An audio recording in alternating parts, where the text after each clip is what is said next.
సుహాస సంపదలకేటి సుమధుర భాషణలకేమి ముసి ముసి నవ్వుల మాటున విషం మరుగుతున్నది, ముసి ముసి నవ్వుల మాటున విషం మరుగుతున్నది.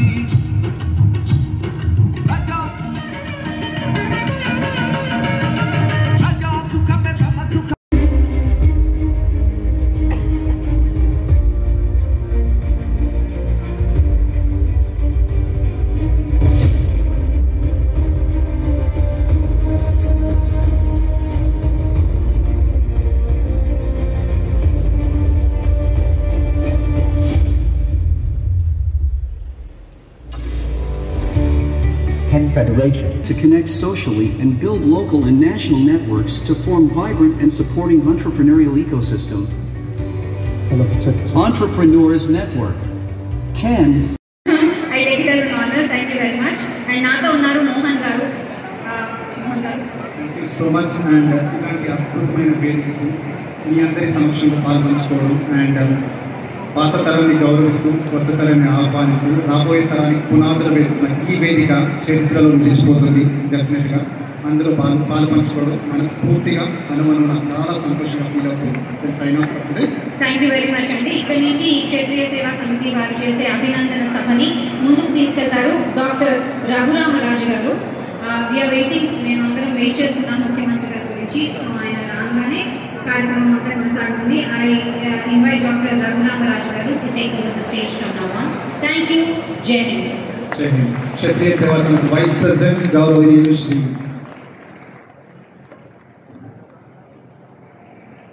Good evening all of you. ఈరోజు ఈ అభినందన సభకు విచ్చేసిన క్షత్రియులందరికీ కూడా స్వాగతం, సుస్వాగతం. ఏది మా జీడిమెట్ల మహిళలందరూ ఎక్కడున్నారు? ఎక్కడ వినిపించట్లేదు. కొంపల్లే ఎవరు రాలేదా? ఇంతలా నిండిపోయింది, ఎవరు స్పందించట్లేదు. కుక్కడపల్లి నుంచి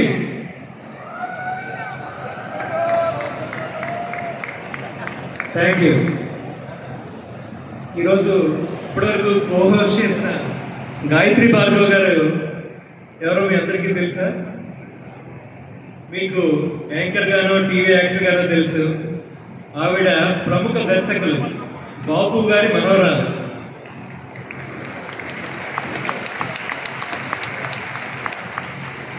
బాపు గారి దేవుడు తెలుసా? మన వెస్ట్ గోదావరి, మన నరసాపురం. అలాగే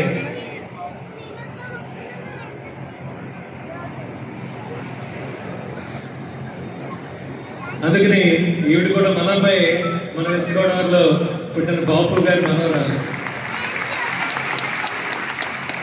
ఆవిడప్పుడే మన ఆల్మోస్ట్ 3 కార్యక్రమానికి ఆవిడ కోహోస్ట్గా చేశారు. అలాగే మన మోహన్ చాలా మంది వివాహ పరిచయంలో చూస్తుంటారు. మోహన్ ఏంటంటే ప్రతి వివాహ పరిచయానికి కూడా మోహనే యాంకర్. మన సీఎం గారు ఇంకొక 5 minutesలో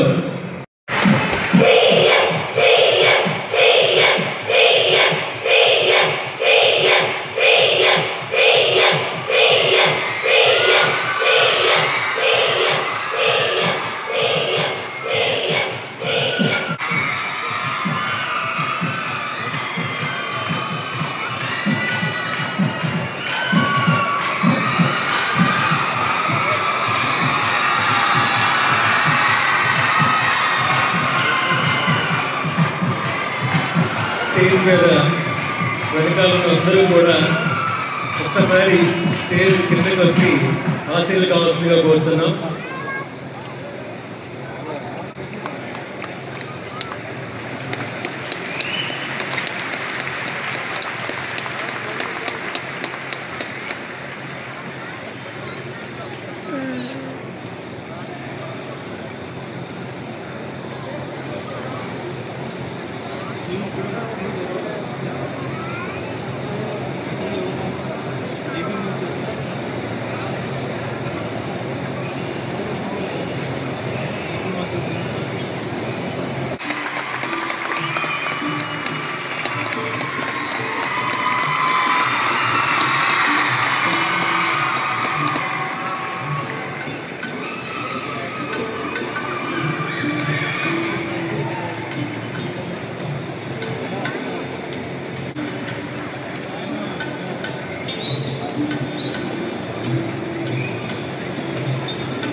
ఇప్పుడు మన రాజు గారికి పూలమాల చేస్తున్నారు మన రేవంత్ రెడ్డి గారు.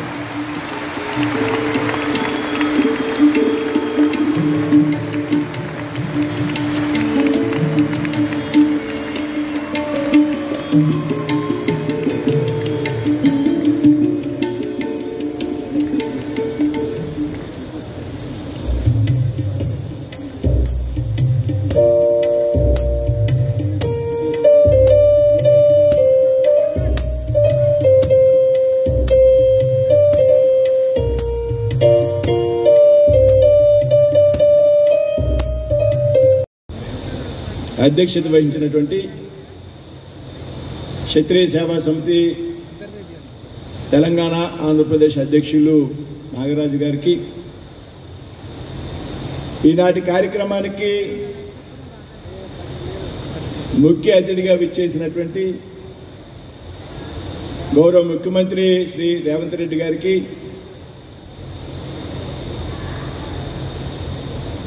ఏదైతే అల్లూరి సీతారామరాజు గారు పుట్టినటువంటి గ్రామం ఉందో మోగొళ్ళు, అదే గ్రామంలో పుట్టినటువంటి కర్ణాటక మంత్రి శ్రీ బోసురాజు గారికి,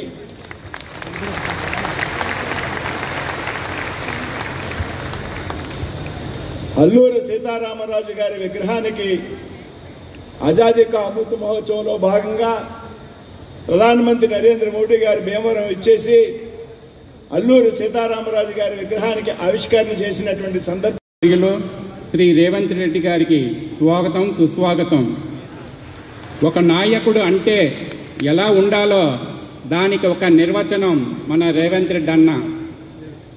ఒంటరిగా పోరాడి వారి రాజకీయ పార్టీని ఈరోజు అగ్రభాగాన నిలబెట్టిన మన ప్రియతమ ముఖ్యమంత్రి వర్యులకు మా క్షత్రియ సమాజము తరపున మీకు హృదయపూర్వక శుభాకాంక్షలు సార్.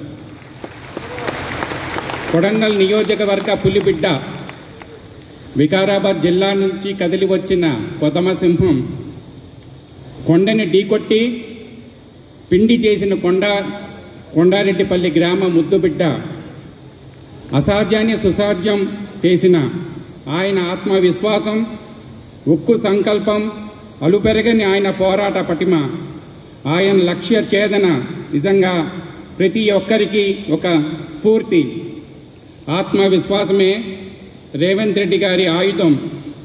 పదవి ఒకరు ఇచ్చేది కాదు, అది మనమే కలకనాలి, మనమే సాధించుకోవాలి అనే మనస్తత్వం మన రేవంత్ అన్నది. సమితి వారు అందరూ కూడా మనకున్న అన్ని విషయాలు కూడా అన్నీ చెప్పున్నారు. ముఖ్యంగా నాకు ఇచ్చిన టైమే 2 నిమిషాలు టైం ఇచ్చారు. ఎందుకంటే మన honourable chief minister Revanth Reddy గారికి 7 o'clock ఒక ఇంపార్టెంట్ మీటింగ్ ఉంది.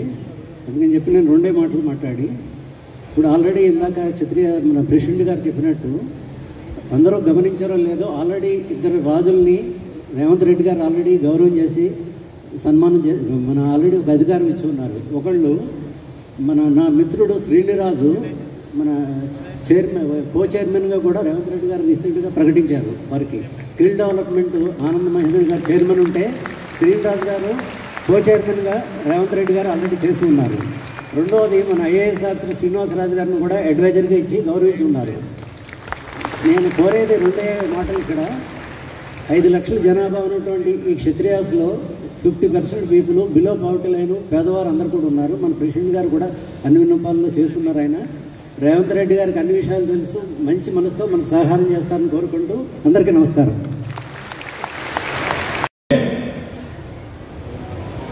ఎవరు రాలేదా? ఇంతలా నిండిపోయింది, ఎవరు స్పందించట్లేదు. కుక్కట్పల్లి నుంచి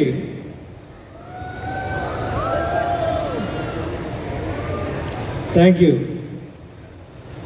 ఈరోజు ఇప్పటివరకు కోహోస్ట్ చేసిన గాయత్రి భార్గవ్ గారు ఎవరో మీ అందరికీ తెలుసా? ఉన్నారు, అందుకనే ఇంకా ప్రోగ్రామ్స్ అన్నీ కూడా స్టాప్ చేయడం అయింది. సో ఇంకా మనం కొంచెం సేపు వెయిట్ చేయాలండి, దట్ ఈస్ అ ప్రోటోకాల్. కాబట్టి మనందరం వెయిట్ చేద్దాము. ఒక 5-10 minutesలో మన ముఖ్యమంత్రి గారు వచ్చేస్తారు. రాగానే తదుపరి కార్యక్రమం అంతా కొనసాగుతుంది. I request all of you to be kindly patient with us and maintain some discipline and decor of this show and event. Thank you.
క్షత్రియ సేవా సమితి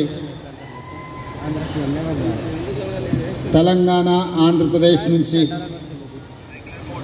ప్రాతినిధ్యం వహిస్తున్న అధ్యక్షులు నాగరాజ్ గారు, నాని గారు, అల్లూరి సీతారామరాజు గారు, వారి మిత్రులందరూ కలిసి రాజుల యొక్క ఆత్మీయ సమ్మేళనం ఏర్పాటు చేసి ఈ ఆత్మీయ సమ్మేళనానికి నాతో పాటు ముఖ్య అతిథులుగా కేంద్ర సహాయ మంత్రివర్యులు భూపతిరాజు శ్రీనివాస్ వర్మ గారిని, అదేవిధంగా కర్ణాటక రాష్ట్ర మంత్రివర్యులు నాకు మా కుటుంబానికి అత్యంత సన్నిహితులు, కాంగ్రెస్ పార్టీతో 5 దశాబ్దాలు పైగా క్రమశిక్షణ కలిగిన కార్యకర్తగా, నాయకుడిగా రాణించి సమాజానికి ఆదర్శంగా నిలబడ్డ పెద్దలు బోస్ రాజు గారిని, పోటీ పడగలిగిన బాహుబలి ఇవాళ రాణించింది అని అంటే ప్రభాస్ లేకుండా పాత్రను ఊహించలేం.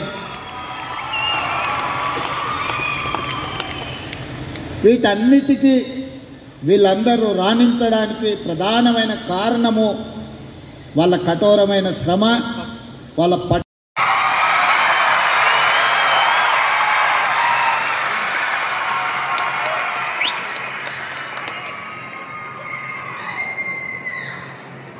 క్షత్రియ సేవా సమితి తెలంగాణ ఆంధ్రప్రదేశ్ నుంచి ప్రాతినిధ్యం వహిస్తున్న అధ్యక్షులు నాగరాజ్ గారు, నాని గారు, అల్లూరి సీతారామరాజు గారు, వారి మిత్రులందరూ కలిసి రాజుల యొక్క ఆత్మీయ సమ్మేళనం ఏర్పాటు చేసి ఈ ఆత్మీయ సమ్మేళనానికి నాతో పాటు ముఖ్య అతిథులుగా కేంద్ర సహాయ మంత్రివర్యులు భూపతిరాజు శ్రీనివాస్ వర్మ గారిని, అదేవిధంగా కర్ణాటక రాష్ట్ర మంత్రివర్యులు నాకు మా కుటుంబానికి అత్యంత సన్నిహితులు, కాంగ్రెస్ పార్టీతో 5 దశాబ్దాలు పైగా క్రమశిక్షణ కలిగిన కార్యకర్తగా, నాయకుడిగా రాణించి సమాజానికి ఆదర్శంగా నిలబడ్డ పెద్దలు బోస్ రాజు గారిని, రామగుండం శాసనసభ్యులు రాజ్ ఠాకూర్ గారిని, తెలంగాణ స్పోర్ట్స్ చైర్మన్ మిత్రుడు శివసేన రెడ్డి గారిని ఈ కార్యక్రమానికి ఆహ్వానించి వేలాది మంది రాజులు ఇక్కడికి వచ్చి ఆత్మీయ సమ్మేళనం ఏర్పాటు చేసి తెలంగాణ రాష్ట్ర అభివృద్ధిలో, హైదరాబాద్ పునర్నిర్మాణంలో తమ భాగస్వామ్యం ఉంటుంది,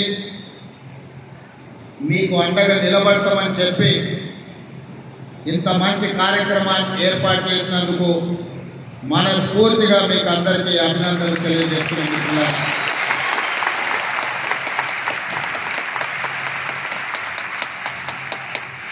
ఇవాళ ఈ వేదిక మీద ఉన్న మాకంటే సమాజంలో గుర్తింపు, గౌరవము, వివిధ రంగాలలో రాణించిన ప్రముఖులు చాలామంది వేదిక ముందు వినయంగా కూర్చొని ఉన్నారు. ఇది రాజుల యొక్క గొప్పతనానికి నిదర్శనం అని నేను చెప్పదలుచుకున్నాను.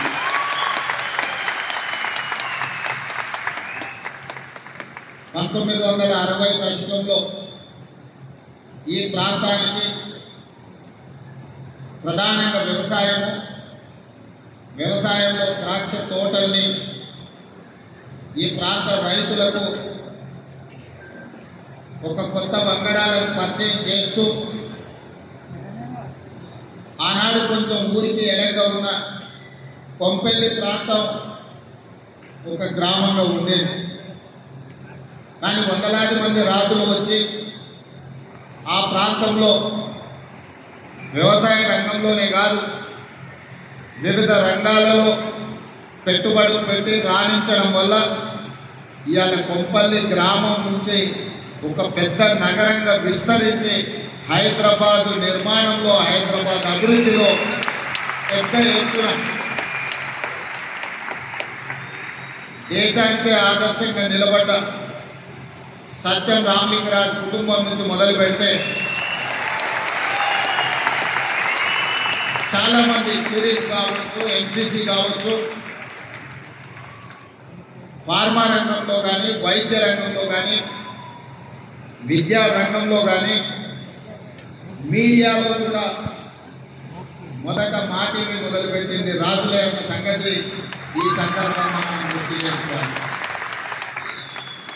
TV9 అలా ఇంత ప్రాచుర్యం ఉంది అంటే TV9 ప్రారంభించింది కూడా రాజుల యొక్క సంగతి ఈ సందర్భంగా మనం గుర్తు చేసుకోవాల్సిన అవసరం ఉంది. ఏ రంగంలో అయినా రాజులు ప్రవేశిస్తే తప్పకుండా రాణిస్తారు. రాణించడానికి పెట్టుబడి అని ఎవరైనా అనుకుంటే అది పొరపాటు. రాణించడానికి వాళ్ళ శ్రమ, వాళ్ళ కమిట్మెంట్, వాళ్ళ ట్రస్ట్, వాళ్ళ శ్రమ వల్ల, నిరంతరం కష్టపడే తత్వం వల్ల ఏదైనా రంగంలో వృత్తిలో వాళ్ళు ప్రవేశిస్తే వాళ్ళని నమ్మవచ్చు అని సమాజానికి ఒక నమ్మకమే వాళ్ళ రాణింపుకు, వాళ్ళ ఎదుగుదలకు కారణం అని చెప్పి నేను ఖచ్చితంగా చెప్పగలను. సినీ రంగం గురించి చెప్పాలి అంటే కృష్ణరాజు గారి పేరు ప్రస్తావించకుండా సినిమా రంగంని మనం ప్రస్తావించలేము. తర్వాతి తరంలో టాలీవుడ్ నుంచి బాలీవుడ్కు రాణించింది రామ్ గోపాల్ వర్మ గారు. నాకు అత్యంత మంచి మిత్రుడు. అదేవిధంగా ఈరోజు హాలీవుడ్తో పోటీ పడగలిగిన, టాలీవుడ్ బాలీవుడ్ దాటి హాలీవుడ్తోనే పోటీ పడగలిగిన బాహుబలి రాణించింది అంటే ప్రభాస్ లేకుండా ఆ పాత్రను ఊహించలేదు. వీటన్నిటికీ వీళ్ళందరూ రాణించడానికి ప్రధానమైన కారణము వాళ్ళ కఠోరమైన శ్రమ, వాళ్ళ పట్టుదల అని చెప్పి తెలంగాణ రాష్ట్ర ముఖ్యమంత్రిగా నేను చెప్పదలుచుకున్నాను. అదేవిధంగా తెలంగాణ రాష్ట్రంలో ఉన్న అత్యంత ప్రధానమైన పరిశ్రమ నిజాం చక్కెర కర్మాగారం. ఇవాళ నిజాం షుగర్ ఫ్యాక్టరీ కూడా ఒక రాజుగారి చేతిలో ఉంది. మళ్ళీ దాన్ని పునఃప్రారంభించడానికి ప్రభుత్వం నుంచి సంపూర్ణ సహకారాన్ని అందించి గత 10-12 సంవత్సరాల నుంచి ఉన్న కొట్టుమిట్టాడుతున్న ఒక సమస్యగా ఉన్న నిజాం షుగర్ ఫ్యాక్టరీ సమస్యను కూడా ఈరోజు మా ప్రభుత్వం పరిష్కరించి మీ మీద ఉన్న విశ్వాసంతో ఈరోజు ఆ షుగర్ ఫ్యాక్టరీని తిరిగి ప్రారంభించి ముందుకు తీసుకువెళ్ళాలి అని చెప్పి మా ప్రభుత్వం నిర్ణయం తీసుకున్నది. అదేవిధంగా కాంగ్రెస్ రాజకీయాలలో, ప్రధానంగా తెలంగాణ రాష్ట్ర రాజకీయాలలో ఒడిదొడుకులు ఎదుర్కొన్నప్పుడు, కార్యకర్తల కష్టాలలో ఉన్నప్పుడు, నాయకత్వం ఆత్మవిశ్వాసం లోపించినప్పుడు తెలంగాణ రాష్ట్రానికి ఇన్ఛార్జిగా ఏఐసిసి కార్యదర్శిగా శ్రీ రాహుల్ గాంధీ గారు బొత్సరాజు గారిని ఈ ప్రాంతానికి పంపించి మాకందరికి అండగా నిలబడి వారి 50 సంవత్సరాల అనుభవాన్ని ఉపయోగించి నాయకులను సమన్వయం చేస్తూ పార్టీని ముందుకు నడిపించి ఇవాళ కాంగ్రెస్ పార్టీ అధికారంలోకి రావడానికి అత్యంత క్రియాశీలక పాత్ర పోషించింది మా పెద్దలు బొత్సరాజు గారు అని నేను ఈ సందర్భంగా చెప్పదలుచుకున్నాను. మీకు తెలియని ఒక విషయాన్ని కూడా నేను ఇక్కడ ప్రస్తావించదలుచుకున్నాను. కర్ణాటక రాష్ట్రంలో ఎన్నికల సందర్భంగా టికెట్ల పంపిణీ విషయంలో అక్కడ ఉండే పరిస్థితులు సామాజిక వర్గాల యొక్క ప్రాతినిధ్యంలో 100% బోస్రాజ్ గారు గెలవగలిగిన సీటు వారికి ఇవ్వలేకపోయింది. రాహుల్ గాంధీ గారు అనుకున్నా కూడా అక్కడ ఉన్న పరిస్థితుల వల్ల, స్థానిక పరిస్థితుల వల్ల వారికి టికెట్ కేటాయించలేకపోయింది.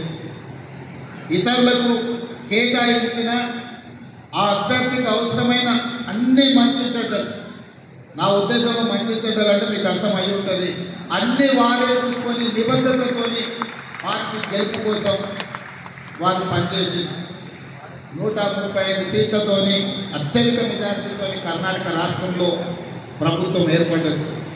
ప్రభుత్వం ఏర్పడిన తర్వాత ఢిల్లీలో పెద్దల దగ్గర మంత్రివర్గ కూర్పు విషయంలో పెద్దలు సిద్ధరామయ్య గారు ఆయన లిస్ట్ ఇచ్చిండ్రు. పిసిసి అధ్యక్షుడు మా సోదరుడు డికే శివకుమార్ గారు వారి లిస్ట్ ఇచ్చిండ్రు. ఇది నా గ్రూపు, ఇది నా గ్రూపు అనే 2 గ్రూపుల మొత్తం లిస్టు పార్టీ ముందర పెట్టింది. వాటిని చూసి రాహుల్ గాంధీ గారు నా గ్రూపు కూడా మంత్రి కావాలి కదా అని బోస్రాజ్ గారి పేరు రాహుల్ గాంధీ గారు రాసి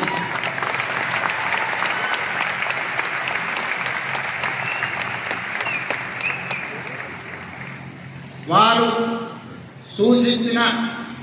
సూచించిన సమయంలో వారు ఎమ్మెల్యే కాదు, ఎమ్మెల్సీ కాదు, ఏమీ కాదు. ఈ దేశంలోనే మొదటిసారి గాంధీ కుటుంబము, శ్రీ రాహుల్ గాంధీ గారు వారి నిబద్ధత, వారి కమిట్మెంట్ని బట్టి వారిని మంత్రి చేసిన తర్వాత ఎమ్మెల్సీ చేసి దేశ రాజకీయాలలోనే లాయల్టీకి ప్రాధాన్యత ఉంటుంది అని వారిని మంత్రిని చేసింది రాహుల్ గాంధీ గారు. అదేవిధంగా భూపతిరాజు శ్రీనివాస్ వర్మ, నేను చెప్పాల్సిన అవసరం లేదు. వారు ఒక సామాన్యమైన కార్యకర్తగా విద్యార్థి పరిషత్ నుంచి భారతీయ జనతా పార్టీ నాయకుడిగా పరిణామ క్రమంలో వారు ఎదిగారు. వారికి చాలా సన్నిహితుడు, నాకు చాలా మంచి మిత్రుడు కృష్ణరాజు గారు. మీరు ఎప్పుడైనా ఎమ్మెల్యే టికెట్ అడిగితే కృష్ణరాజు గారు వారిని ఎంపీకి నిలబడమని చెప్పేటోడు. ఈరోజు మన మధ్యలో కృష్ణరాజు గారు లేకపోవడం బాధాకరం, విషాదకరం. నాకు చాలా సన్నిహితుడు. నాకున్న బిగ్గెస్ట్ కనెక్షన్ రాజులతోటి కృష్ణరాజు గారు. వారు మన మధ్యలో లేరు అనుకోకుండా చిన్న వయసులోనే వారు మరణించడం జరిగింది క్యాన్సర్ తోటి. శ్రీనివాస్ వర్మ గారి గురించి అప్పుడప్పుడు కృష్ణరాజు గారు నాతో ప్రస్తావించేవాడు. వారికి టికెట్ విషయంలో మీ దగ్గర ముఖ్యంగా గోదావరి జిల్లాలలో టికెట్ అంటే కోడి పందాల కంటే పెద్ద పోటీ ఉంటుంది, పెట్టుబడి ఉంటుంది. కానీ శ్రీనివాస్ వర్మ గారి దగ్గర లాయల్టీ ఉంది, శ్రమ ఉంది, నిబద్ధత ఉంది, డబ్బులు మాత్రం లేవు. పార్టీ వేరైనా వాళ్ళ పార్టీ ఇంత పోటీలో కూడా వారికి టికెట్ ఇచ్చినా గెలవడం కష్టం. ప్రజలు కూడా గుర్తించి ఒక కమిట్మెంట్ ఉన్న కార్యకర్తను గెలిపించాలని వారిని పార్లమెంట్ సభ్యుడిగా గెలిపించకు నరేంద్ర మోడీ గారు వారిని మంత్రిని చేసింది. ఈ వేదిక మీద ఉన్న ఇద్దరు శ్రమకి, లాయల్టీకి వాళ్ళ పార్టీలు, వారు ఇంకొక పార్టీ సిద్ధాంతపరంగా వైరుధ్యాలు ఉన్న వాళ్ళ నిబద్ధతలో మాత్రం సారూప్యత ఉంది. వీరు పార్టీకి 50 సంవత్సరాలుగా సేవలు అందించారు.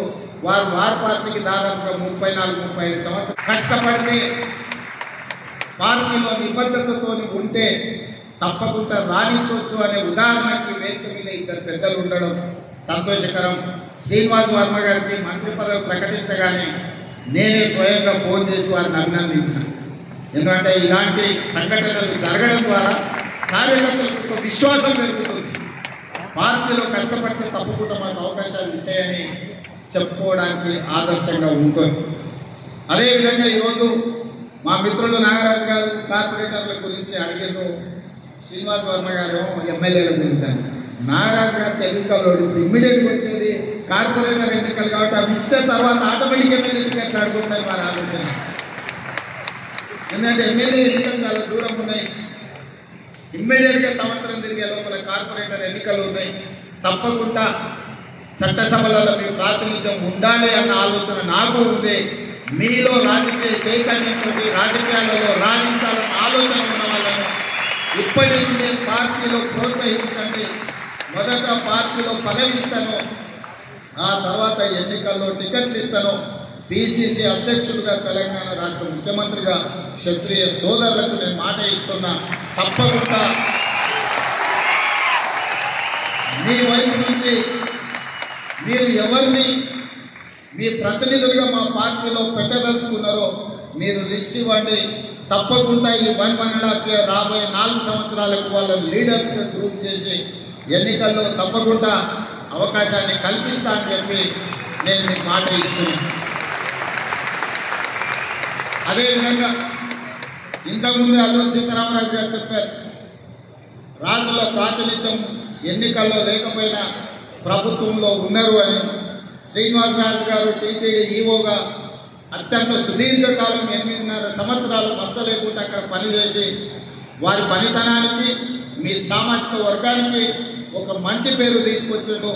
వారు ఐఏఎస్ ఆంధ్రప్రదేశ్ అయినా అక్కడ ఐఏఎస్ ఆఫీసర్గా అక్కడ పదవీ విరమణ వాలంటీర్ రిటైర్మెంట్ తీసుకొచ్చి తెలంగాణ రాష్ట్ర ప్రభుత్వంలో వారిని సలహాదారులుగా నియమించడం.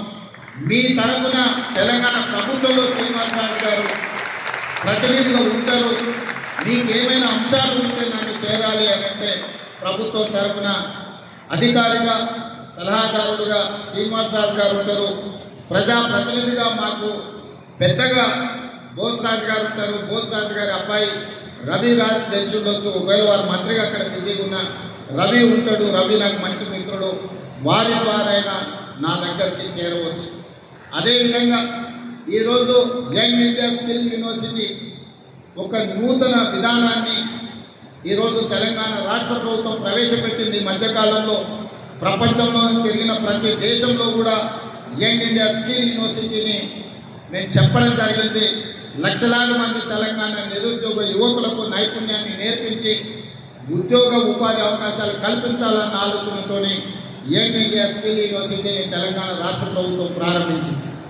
దానికి చైర్పర్సన్గా మహీంద్రా గ్రూప్ చైర్పర్సన్ ఆనంద్ మహీంద్రా నియమిస్తే కో చైర్పర్సన్గా సిడి రాజుని సిసిటి నిర్మాతను ఈరోజు ఒక రాజును అక్కడ కో చైర్మన్గా పెట్టడము మీ పట్ల మా ప్రభుత్వానికి ఉన్న నమ్మకం అనే దానికి ఇది ఒక ప్రతీక మాత్రమే. అదేవిధంగా చివరికి ఒక మాట చెప్పదలుచుకున్నా. ఆనాటి మన్యం వీరుడు అల్లూరి సీతారామరాజు గారి పోరాట స్ఫూర్తి, మా దండకార అనే వీరుడు కొమరం భీమ్ స్ఫూర్తి గత కొన్ని సంవత్సరాలుగా వీళ్ళ స్ఫూర్తితోని ప్రజాక్షేత్రంలో ప్రజా సమస్యల మీద ప్రజల తరఫున నిలబడి కొట్లాడి ఈరోజు పార్టీని ప్రభుత్వంగా మార్చి ఈరోజు ప్రజా ప్రభుత్వాన్ని మనం ఏర్పాటు చేసుకున్నాము. ఈ ప్రజా ప్రభుత్వంలో రాజులు కూడా భాగస్వాములే. ఈ హైదరాబాద్ నిర్మాణంలో, ఈ హైదరాబాద్ అభివృద్ధిలో మీరు భాగస్వాములు. తప్పకుండా మీకు గుర్తింపు ఉంటుంది. హైదరాబాద్ సికింద్రాబాద్ మూడవ నగరంగా సైబరాబాద్ ఈరోజు ప్రపంచంలోనే గుర్తింపు వచ్చిందంటే రాజుల యొక్క శ్రమ అందులో ఉంది. ఇప్పుడు 4th సిటీ ఫ్యూచర్ సిటీ ఎయిర్పోర్ట్కు కూతవేటి దూరంలో నిర్మించాలనుకుంటున్నాం. రాజులందరికీ నేను స్వాగతం పలుకుతున్నా. ఈ రాష్ట్ర ప్రభుత్వం నిర్మించబోయే ఫ్యూచర్ సిటీ, భవిష్యత్ తరాల కోసం నిర్మించే ఫ్యూచర్ సిటీలో రండి, పెట్టుబడులు పెట్టండి, పరిశ్రమలు నెలకొల్పండి. అన్ని రకాలుగా మా ప్రభుత్వం ప్రోత్సహిస్తుంది. ఈ నగర నిర్మాణంలో, ఈ రాష్ట్ర అభివృద్ధిలో భాగస్వాములు కండి. తప్పకుండా అన్ని రకాల అవకాశాలను మా ప్రభుత్వం కల్పిస్తుంది. మాతో పాటు మీకు సమానమైన అవకాశాలు ఇచ్చే బాధ్యత మా ప్రభుత్వం తీసుకుంటుంది అని చెప్పి ఈ వేదిక మీద నుంచి పెద్దలందరికీ నేను విజ్ఞప్తి చేస్తున్నాను. అదేవిధంగా చివరగా క్షత్రియ భవన్ గురించి మాట్లాడారు. తప్పకుండా క్షత్రియ భవన్కు కావలసిన భూమిని, అవసరమైన అనుమతులను కావలసిన విధంగా అన్ని రకాలుగా తెలంగాణ రాష్ట్ర ప్రభుత్వం సహకరిస్తుంది. ఒక అద్భుతమైన నిర్మాణాన్ని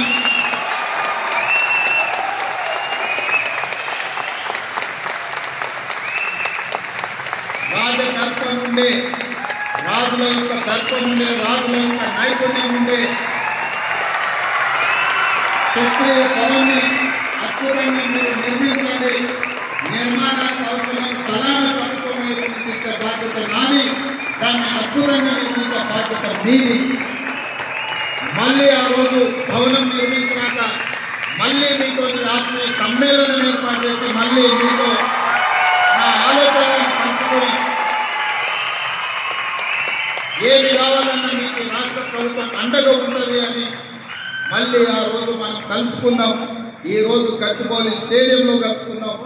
మళ్ళీ ఆత్మీయ సమ్మేళనం క్షత్రియ భవన్లో ఏర్పాటు చేసుకొని అందులో కలుసుకున్నామని మీకు అందరికీ తెలియజేస్తూ ఈ కార్యక్రమాన్ని అద్భుతంగా విజయవంతం చేసిన నిర్వాహకులకు, ఎందుకంటే చాలామంది కష్టపడితే తప్ప ఈ కార్యక్రమం విజయవంతం కాదు. అందులో చాలా వైబ్రెంట్గా ఉన్నది. చాలా అంటే చాలా అద్భుతంగా మీరందరూ ఈ కార్యక్రమాన్ని నిర్వహించారు. మనస్ఫూర్తిగా మీకు అభినందనలు తెలియజేస్తూ మీ అందరి దగ్గర సెలవు తీసుకుంటున్న మిత్రులారా, ఇంకా మళ్ళీ కొన్ని విషయాలు, అందరూ రాజుల పేరులోనే రాజులు, కానీ కొంతమంది పేదవాళ్ళు కూడా ఉన్నారు రాజులల్లా. వాళ్ళ సంక్షేమం గురించి వాళ్ళ యొక్క అభ్యున్నతి కోసం వారు ప్రస్తావించారు. తప్పకుండా ఈ రాష్ట్రంలో అమలు చేస్తున్న సంక్షేమంలో మిమ్మల్ని భాగస్వామ్యం చేశారు.